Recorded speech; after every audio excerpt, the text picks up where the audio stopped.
Welcome. In today's lecture, we shall discuss about very important topic of legal profession, legal concept.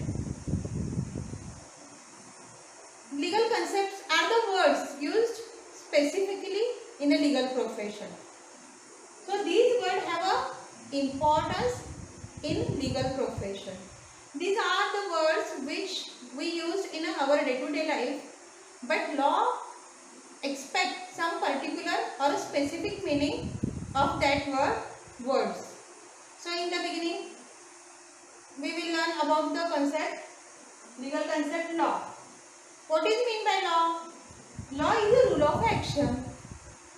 Law is a code of conduct for the member of a society, or law is a rule of behavior for the persons or members of the society.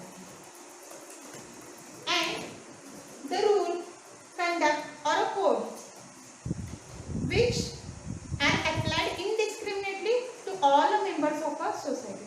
There are certain definitions given by the different authors. In the beginning, we will see the definition given by the Austin. Austin says that law is a command of a sovereign. Sovereign means a person who have a higher authority in a state. So the command or order given by the higher authority in a state can be defined as a law. Then second important definition given by the Blackstone of a law is a law signifies a rule of action and apply indiscriminately to all the member of a society. Means it is applied indiscriminately. Without any discrimination, the law is applied to all the members of a society. Then third important definition given by the Salmon is that the law consists of the rules recognized and acted upon in a court of the justice. These rules are recognized by the state and enforced in a court of justice are called as a law. And lastly, the Aquina says law is a command of a higher God.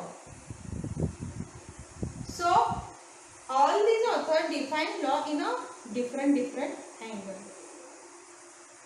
So in the conclusion, we can say that the law means rule of action,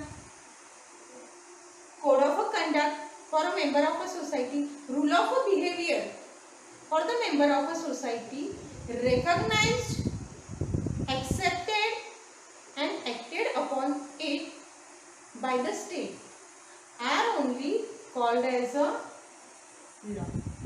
Then one of the important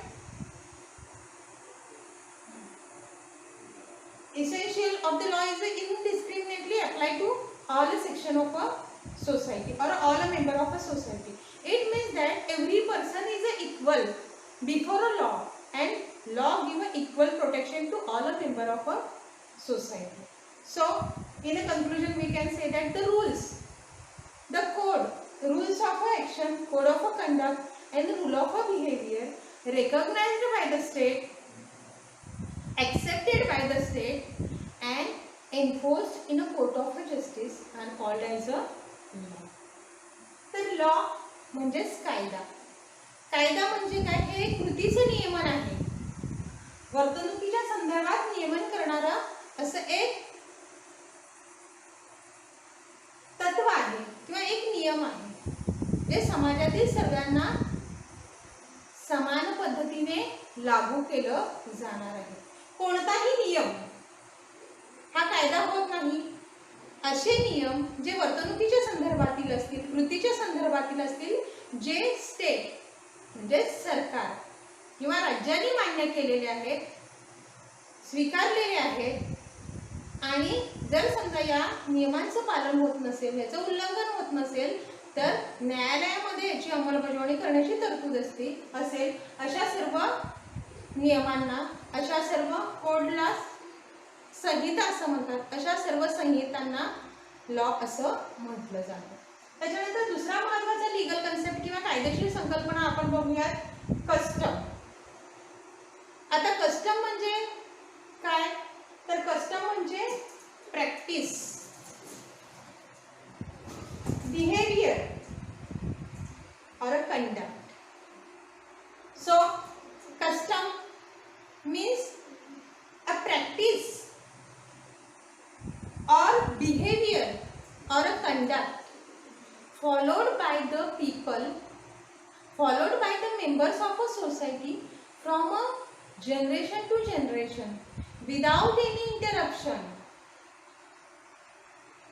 So custom is a usage, is a tradition followed by the society from a long period of a time, from the times immemorial. Means we did not know from which moment people start to follow this custom. So custom is a practice, behavior followed and applied by the people voluntarily and accepted by all members of the society. Custom is one of the important source of a law. It means that law cannot be created only by the legislature. Law can also be created, or custom is one of the important source or origin of the law. We will take one of the example of a custom. Custom means a behavior, practice or a code of a conduct of a people followed by the people from a generation to generation. If any custom want to recognize as a valid custom, certain essential should be completed. The custom should be followed by times immemorial.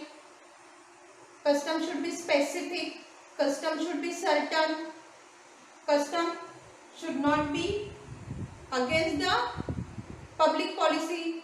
Custom should not against the law. Custom should not be against the humanity. Custom should be certain. Custom should be specific. And custom should voluntarily followed and applied by the people or members of a society without any force. We will take one example of the custom. We will take example of a Hindu Marriage Act. As per the Hindu Marriage Act, certain ceremonies should be performed at the time of a marriage. The ceremony of a Kanyadan, Panigrahan and Saptapadi are essential ceremonies of the Hindu Marriage Act. But all these ceremonies are existed in Hindu religion from times immemorial. So the customs which are not against the public policy, which are not against the humanity, which are voluntarily accepted and followed by the all members of a society, are recognized as a valid custom and it can get a recognition of a law. Then we can call as a legal custom.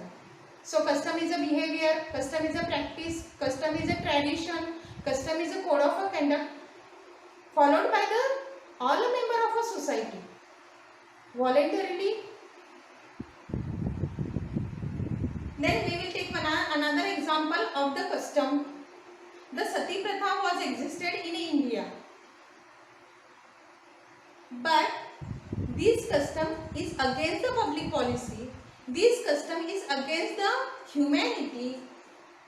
So this custom did not get recognition of the law, and government before the independence passed the law for the prohibition of a sati. Then third important legal concept is a justice. In our day-to-day life, we regularly use the word justice. We can say in a Marathi to justice as a nyay. What is mean by the nyay? Or what is mean by the justice? Justice is a means of a law. Justice is an outcome of the law. Justice is a result of the law. The aim of the law is a justice. All these laws which are existed in our society is aimed at to give a justice to a particular section of our society. So we can say that justice is the outcome of the law. Justice is a result of the law, or a justice is means of a law. All these laws are come into existence to give a justice to particular section of the society. There are two kinds of a law. There are two kinds of a justice: moral justice and legal justice. When the justice is made by the court of a law, then we can say that legal justice.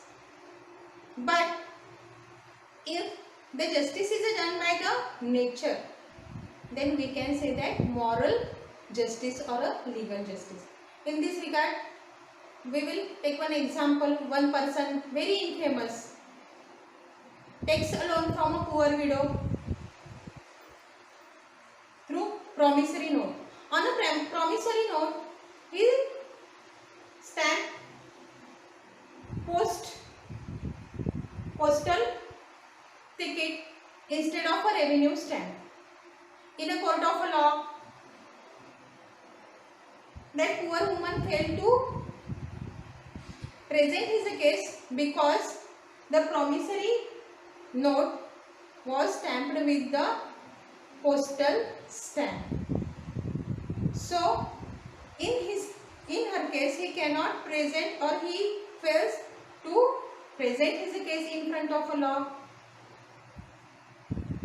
So court dismissed his case. In this case, we can say that legal justice is done, because the evidences in front of a court are insufficient in favor of that particular poor widow. But after winning the case, that particular infamous person coming out of a court, and if he hit by passing car and he disabled for his life, what we can say that moral justice has been done, because he cheated that particular poor woman, so God gives him a punishment. So we can say that the moral justice or a natural justice has been done. So justice means outcome or a result of the law. Then again, justice can be divided into distributive justice and corrective justice. Corrective justice means what? To correct or to give particular benefit to the person whose rights are previously violated. It means that there is a provision of a reservation in India to give a benefit to the weaker sections of economically or socially weaker section of the society. So we can say their rights are previously violated by some section of the people, so reservation is presented there. So only we can say that this is a corrective justice. And one another important kind of justice is a distributive justice. It means that the distribution of all sources, all the facilities among the society. So justice is one of the important term or an important legal concept. तर न्याय म्हणजे काय? तर कोणत्याही कायद्याचं ज्या अंतिम ध्येय आहे तो न्याय देणे आहे असं म्हटलं जातं. कोणत्याही कायद्याचा उद्देश हा न्याय देणं आहे. कुठलाही कायदा ज्यावेळी अस्तित्वात आहे तर त्यावेळी समाजातल्या कुठल्याही एका पर्टिक्युलर घटकावर किंवा एखाद्या विशिष्ट घटकाला न्याय देण्यासाठी कायदा अस्तित्वात आलेला असतो. म्हणून असं म्हटलं जातं की कायदा म्हणजे कुठल्याही एखाद्या विशिष्ट न्याय म्हणजे कुठल्याही एका विशिष्ट कायद्याचा अंतिम हेतू आहे असं म्हटलं जातं. काय न्यायाचे अनेक प्रकार आहेत. एक आहे कायदेशीर न्याय, त्याच्यानंतर नैसर्गिक न्याय. आता आपण उदाहरण पाहिलं, जर कोर्टामध्ये जर एखादा न्याय दिला गेला, कोर्टामध्ये एखादी केसचा निर्णय झाला आणि त्यातून जो निर्णय समोर येतो त्याला कायदेशीर न्याय म्हणायचं. परंतु एखाद्या व्यक्तीला जर समजा तिच्या वर्तणुकीचे काही फळ मिळाले तर आपण म्हणतो की देवाने त्याला त्याच्या कर्माची शिक्षा दिली, त्यालाच आपण म्हणायचं की नैसर्गिक न्याय. Then we come to the one important concept, rights. In day-to-day life, we regularly use this word. This is my right. This is your right. I have a right. But what is the exact meaning of a right? We will discuss. Right is an interest. Right is an interest recognized and acted upon by the state. Right is an interest of a person. But these interests is recognized by the state. It means that recognized by the state means that the state take into consideration the interest of that particular person. And if this interest is violated or interfered by any person of a society, then state make a provision for the punishment of that particular person who violate another person's interest. Then we can say that the right means ability to control the other person's behavior. We will take one example. I have a right over the property.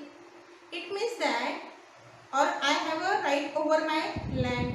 It means that I have a power or I have a ability to control other person's behavior, not to come across my land or not to trespass my land. So in this way, we can say that ability to control the behavior of other person. Some authors make the definition of the right. Salman defined that rights as an interest recognized and protected by the law. It means that state take the recognition of these interests and also protect the interest of persons in a society. The respect for these rights is a duty. Every person casts a duty to give a respect to the rights of another person. And if disrespect or disregard to the another person's right is a wrong or a wrongful act. If any person violating the rights of another person, it means that he is a violating right of another person. There is a provision in the law of court to take an action for the violation of the court. It means that law recognize not only interest of the people but also they make their provision for the protection of that particular interest. Holland defined right as an ability possessed by the person to control the other person's action and other person's behavior and for the self-protection. This right is ability to control not only other person's behavior but also the ability for the self-protection is also termed as a right.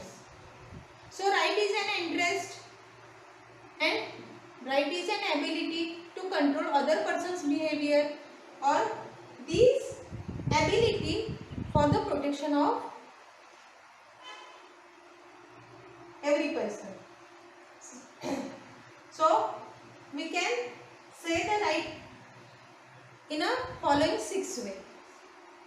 Right over the material object. It means that right over the land, right over the house, right over the cupboard, furniture, etc. Then another important kind of right means right over the intangible property. Intangible means what? We cannot see or we cannot touch, but still it is a property. It means that the copyright, trademark, goodwill, patent, etc. Then right against one's reputation, not to be defamed. Defamation means to using a bad word. We have a right not to be defamed by anyone. It means that if any person orally or in writing use bad word against us, we have a protection of the law and we can take action against him in a court of law. So, rights over the property, rights over intangible property, rights against our reputation, rights against own person means we have a protection of the law not to be assaulted, not to be falsely imprisoned, etc. In this way, the right is an interest, right is an ability to control behavior, and right is one of the way for the self-protection. Whenever there is a right, there is a duty cast upon another member of the society. So, every person must give respect to rights of another person. If any person disrespect or disregard the right of another person, then there is a procedure for enforcement of these rights in a court of law. Then we will discuss about the term remedy. In the coming lectures, we will discuss one of the important maxims, ubi just ibi remedium. It means that whenever there is a right, there is a provision of a remedy. Remedy means to rectify or to redress any wrong. We already discussed that we have a right and we have a protection of a law for the enjoyment of these rights. But if these rights are violated or infringed by any person, then there is a remedy. In Marathi, we can say Upay Yojana. It means that if our rights are violated by any person, there is a provision in each and every law for the remedy. So, remedy is a way to rectify the wrong done with a particular person or to redress the wrong. We will take one example. If particular person have a right of a property, we already discussed, and if third person without the permission of that particular owner enter into the property of another person, enter into the property of the owner, and he face some loss of any kind, and that time he have a remedy to claim damages. Damages means compensation. A particular right is recognized by law. At the same time, law gives the remedy for violation of that particular right. It means that if that particular right is violated, there is a remedy to claim a compensation. It means that to claim a damages. There are certain kinds of remedies to claim compensation, to claim damages, to specific performance of a contract, then to file for the injunction procedure, etc. And in last, we will discuss about the term duty. Duty means an act which we ought to do because we are obliged by the law to do that particular act. Duty and rights are correlated with each other. It means that if a person have a right, then at that time B person have a duty to respect the right of a person A and not to interfere in that particular right and to give respect to right of that particular person. If any person disrespect or fails to oblige the duty, then it is amount to wrong.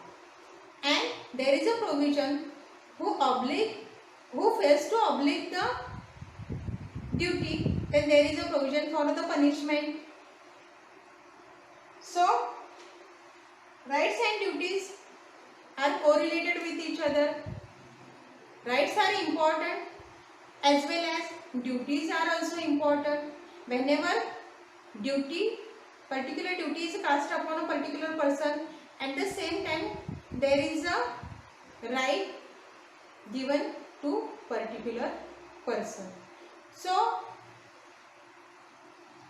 duties are also important for the enjoyment of the right, but these duties are cast upon the others members of the society. It means that I have a right to life. It means that all the members of the society have a duty not to interfere in my right to life. In Indian Constitution also there are a certain duties are given. Duty to obey the law, duty to value our composite culture, duty to preserve our composite culture, then duty to maintain our natural environment, duty to protect our sovereignty, integrity and unity of India. All these are duties given in our Indian Constitution. So all these concepts are very much important for the law students. In coming lecture, we will discuss about some another important legal concepts. Thank you very much.